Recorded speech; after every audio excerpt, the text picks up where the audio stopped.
Big Ramy does a set of bicep curls that is more systemic fatigue than people doing hamstring curls because his biceps are bigger than your hamstrings, but his heart is roughly the same size. Well, in his case, maybe three times. Just because he has so much love to share with the world.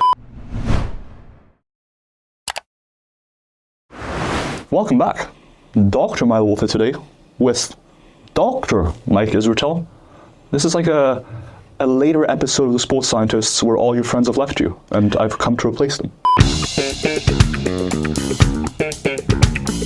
Please allow me to introduce myself, your host, Dr. Mike Israetel, and my co-host,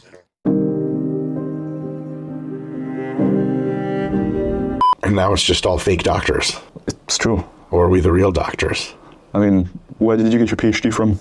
I don't remember. eBay? AlibabaExpress.com? It was actually University of Phoenix Online. Oh. Trump University. I never filled out. I never did a test. I just paid money. How many buck? 15? 20 buck? I mean, it's in rupees from India, so I have to do the conversion.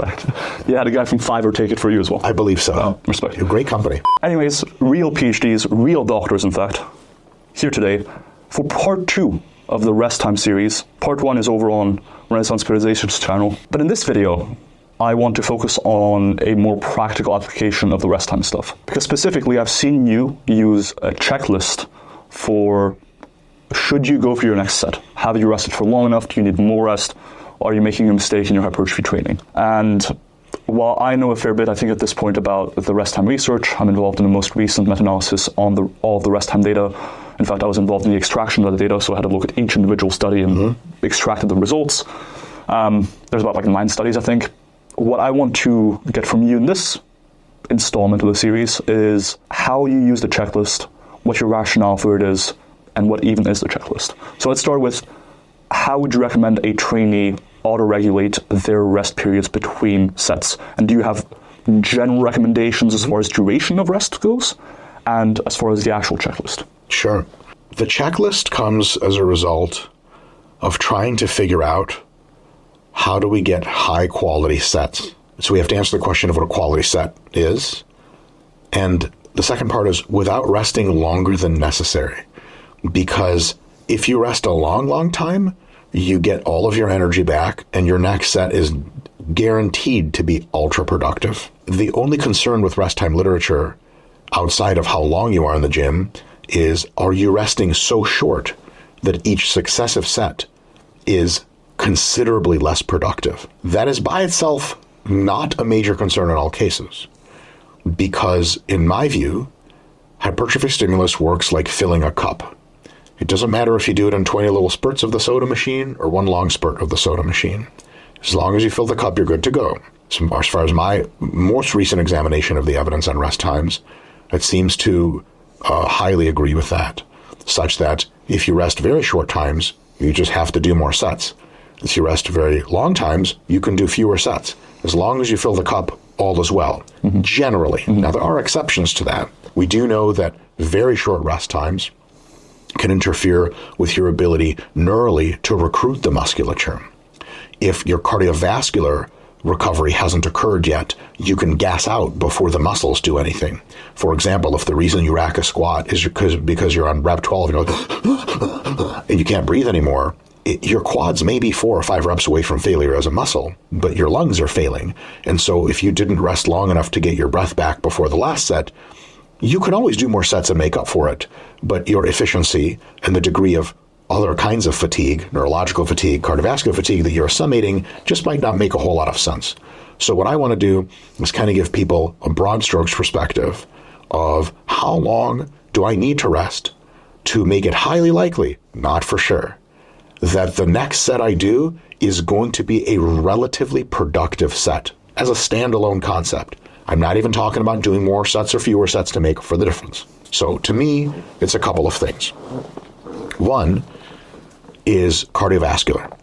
If you're still breathing really heavily before your next set, there is a probability that that next set, you will hit failure in your cardiovascular system before you hit it in your muscular system. And that's no good, because great training for your cardiovascular system, but if you have like 5 reps left in your quads, but you can't breathe anymore and you rack the weight, you're done. I did that on hack squats yesterday. But As a quick aside, I think leg training is a surprisingly good form of cardio. yes. Like, people are like, lifting weights isn't functional, it's not making you healthier. That's It's like, funny. have you seen the VO2 max of many healthy, relatively advanced, jacked lifters who also train legs? Oh, yeah. Their VO2 max is probably like in the best for longevity sort of bracket. Totally. Yeah. 55 to 60, that sort of thing. You're Yeah. fine. Yeah, 100%. So, on hack squats yesterday, I definitely had 1 or 2 extra reps left in my legs, but I couldn't breathe anymore, so I racked the weight. And that kind of sucks. I rested long enough for. My cardio just kind of was outpaced by, how my legs are more jacked than my cardio is in that regard. So checklist item number 1. If you're still breathing super fucking heavy before your next set starts, it is unlikely that next set is going to be your most robust stimulus to the target muscle, because there's another limiting factor there. Number 2 is a very, very barely undefined term that I still think has some weight behind it, and it is your psychological perception of how strong you feel. Because activating and recruiting, especially the most large, fastest twitch, high-end motor units, requires you trying really hard. And if you're so psychologically tired, just that feeling after a set, like if someone was like, hey, do you think you could beat that guy up? You're like, yeah. After a set of 15 to failure in the leg press, do you think you could beat that guy up? You're like, oh, hold on a sec, man. You barely lift your own leg out of the machine. So if you still feel weak, I would say it's good to rest a little longer until you feel strong. Like, I'm ready to go close to failure again. If you're not there yet, I'd say rest longer. Exercises like deadlifts, bent rows, ones that affect your soul a lot, you need some time to get your mojo back. Wrist curls, you never use your mojo to begin with, so it's no big deal. So that's factor number 2.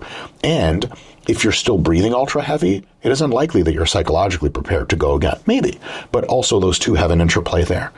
The next one, and this is a very important one, and I don't think this one's really up for debate.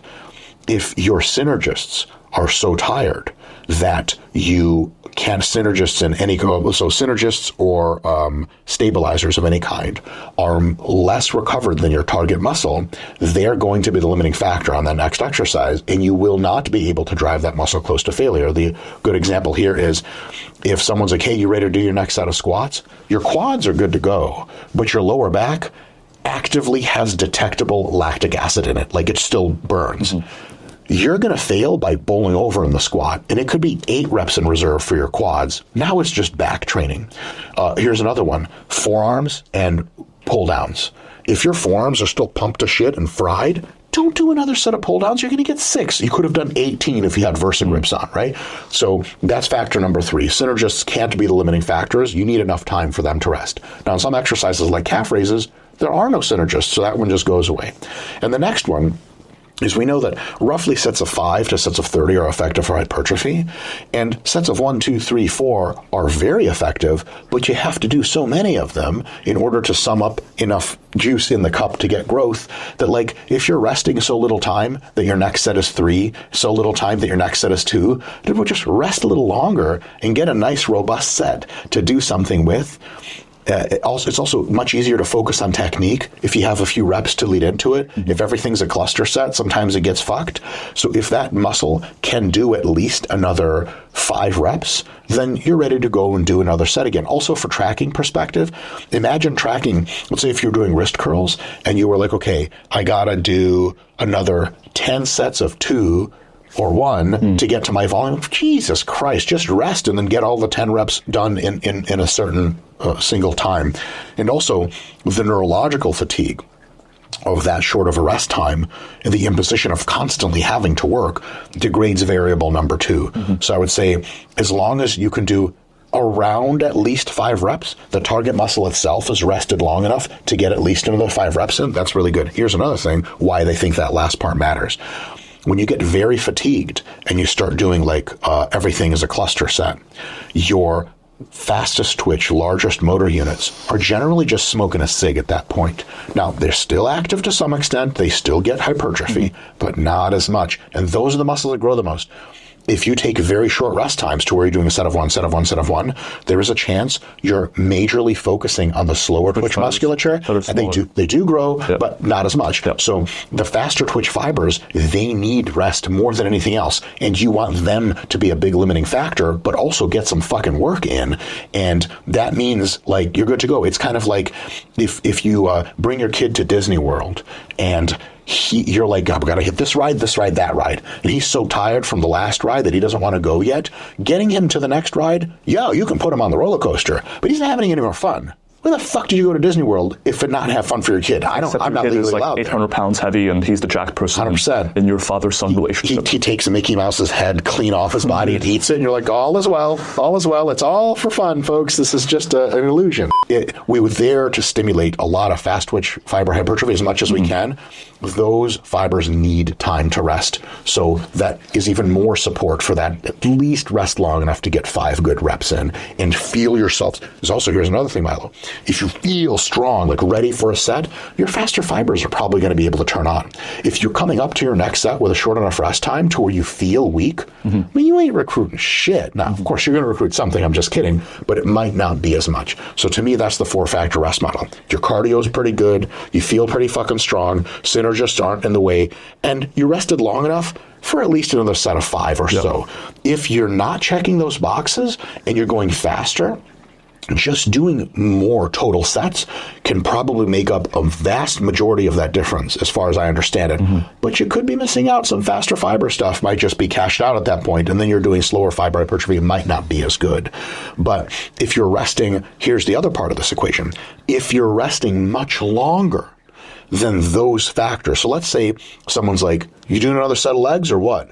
And you're like, I don't know, man, I need more rest. It's like, okay, you're breathing heavy, and you're like, no. Do you feel strong? I felt strong 4 minutes ago. Synergists, like, what are those? Okay, fine. How many reps do you think you can do? Like, at least 18.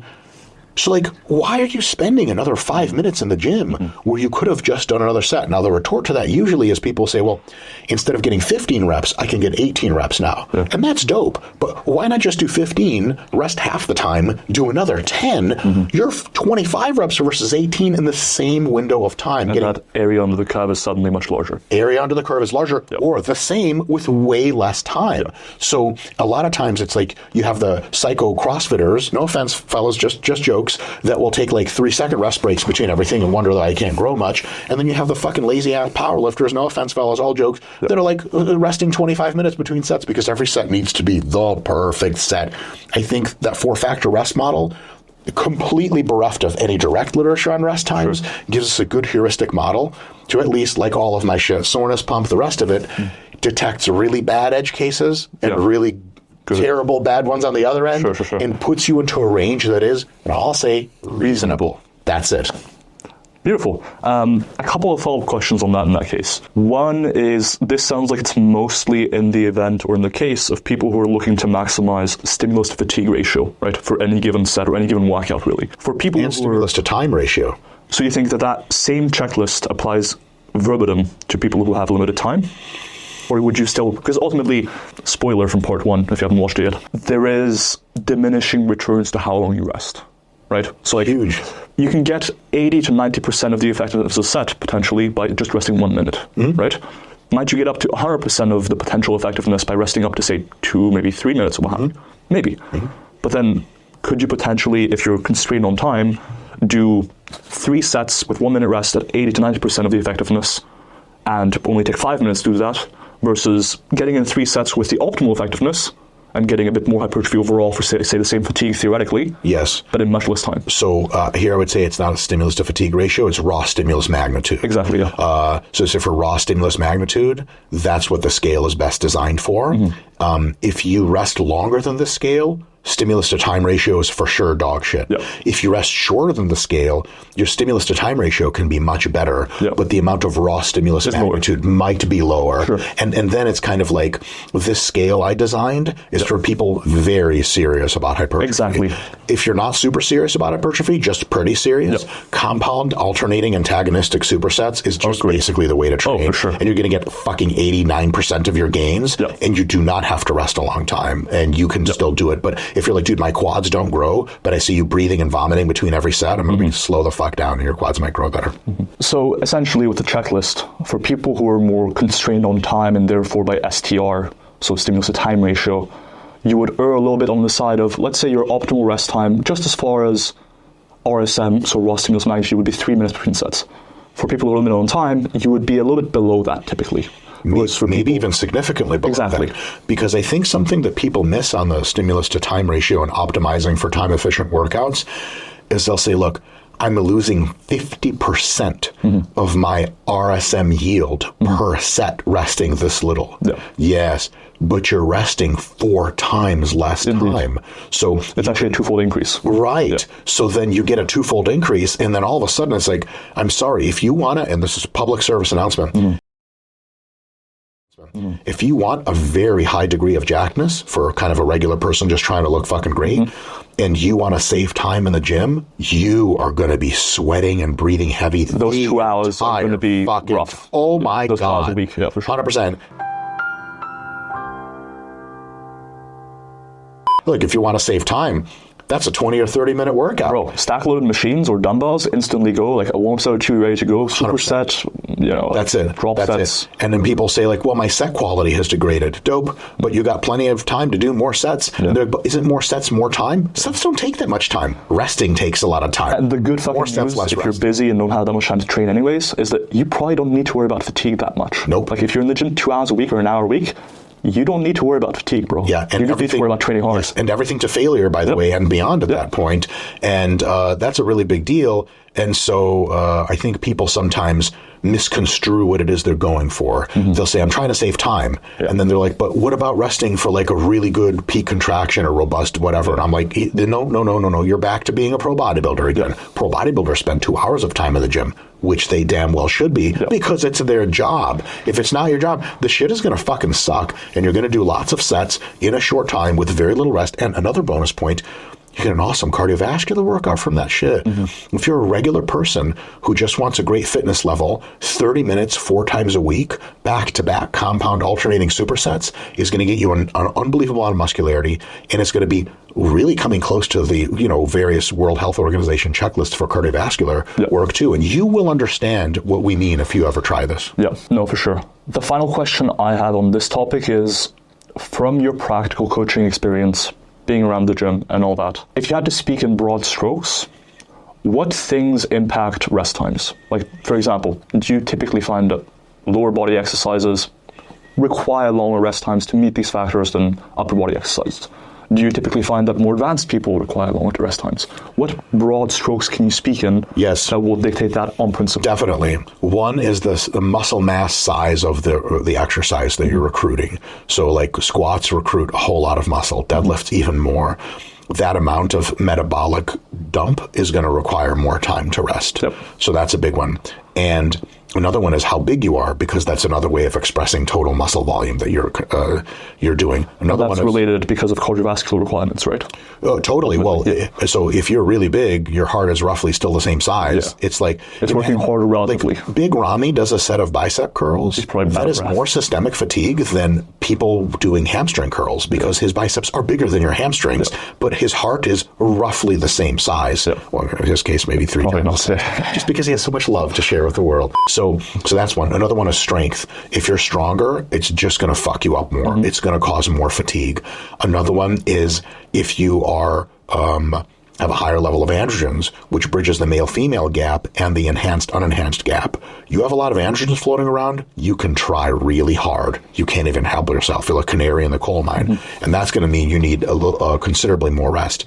Another one is degree of advancement. If you're more advanced, that probably means you're bigger and stronger, etc. But it also means you know how to squeeze a lot out of your muscles. Beginners will fail, and you're like, how do you feel? They're like, okay, and you're like, do another set right now. Advanced people will fail, fall out of the machine, and you're like, well, we're not starting right now because he can't even walk. I guess on the flip side, if you've never trained before or you're just really sedentary, you might find that your conditioning is so poor initially that your rest times are actually longer. Totally. And then at that point, that's like the kind of leading into real training phase that you're dealing with. Another one is the degree to which the exercise trains or taxes the anti-gravity musculature, postural requirements. Machine chest supported row, because it's just really your back and not even your lower back. you're fine. Squats, deadlifts, bent rows, the fact that you have to contract your postural muscles the entire time is a two-factor problem. One, your postural muscles get tired, and then there's the Synergist problem. Yeah. Two is it just so much total muscle contracture that your neurological and cardiovascular fatigue skyrockets. Like, you think you could do short rest times on every exercise? Try doing it with sets of 20 in the deadlift. Good luck. You're like, I can't get up. 135. Right, 100%. Oh yeah. We had a workout with Dana Lynn Bailey actually on our channel a while back, and we started with high rep deficit deadlifts. I mean, she was laying on the ground for like 5 minutes between sets. It's one does not simply say, okay, do it again. She's like, I can't get up. We're like, right, okay. I guess you need more rest. Yeah. So those kinds of exercises, also exercises that have a large total range of motion because they have they produce more total work. Work and energy expenditure, for sure. Which has correlations with cardiovascular demands. Totally. Yeah. So you said lower body earlier, which I think is super fucking wise, but is not categorically true because your calves are in your lower body. They don't need that much rest. Yeah. Hamstring curls, seated curls, leg extensions, whatever. You do them. Right. I just started doing them recently because my rec fem fucking sucks, and I'm bringing them up, but of course I'm lying back like a person should. So those are, to me, the things that would generally require more rest time. Smaller muscle groups for people that aren't as strong. Very small ranges of motion, exercises that have no synergists, forearm curls. Oh, what the fuck? I legitimately here's how I do forearm curls. When I do bench wrist curls, wrist curl over a bench with a dumbbell, I do this, I go like this, I stretch my wrist out, I do this. I go like this. There is no rest. Yep. What about cardiovascular? Like, I do not lose my cardio doing wrist curls. If I did, I would have a real big problem with jiu-jitsu. So, those are the kind of exercises don't require a lot of rest time, which is why, slight little soapbox I'm about to get on here for just a second, when people try to give universal time requirements, 1 to 2 minutes, I'm not a big fan of that. Sure. I like it for regular people going to the gym. I love it. But in that next level of lifter seriousness, you cannot tell me that calf raises require a similar amount of time for rest versus deficit deadlifting. Across all exercises is a bit silly. It's a bit but Milo, how many times do you see YouTube videos of people this is how much you rest between sets? See you next time. If your program says 3x10 on everything, and your program says 1 to 2 minutes of rest between every exercise, and you train the same muscle group 6 times with 6 different variations of the same broad movement pattern in the same session, your program's dog shit. Yeah. And look, it'll work, and it's great, and you're fine. Have fun. But there's so much to be gained. The surface area exposure, for further optimization is nearly infinite. Yeah. And you'll tell from your program, you'll be like, dude, deadlifts, man, my sets really fall off towards the end because I can't recover. But like calf raises, I'm standing around looking at my watch, and I'm like, I could have gone minutes ago. Like, no, trust me, you need to rest. Like, no, you don't. Mike, it's been a pleasure. Milo, I love it. If you want a second video on rest times, make sure to check out part 1 or part 2, whichever one it ends up being. But in the meantime, if you liked the video, please comment, like, subscribe. Go check out the Uppbeat channel, and I'll see you guys, my subscribers, in that next one. Peace.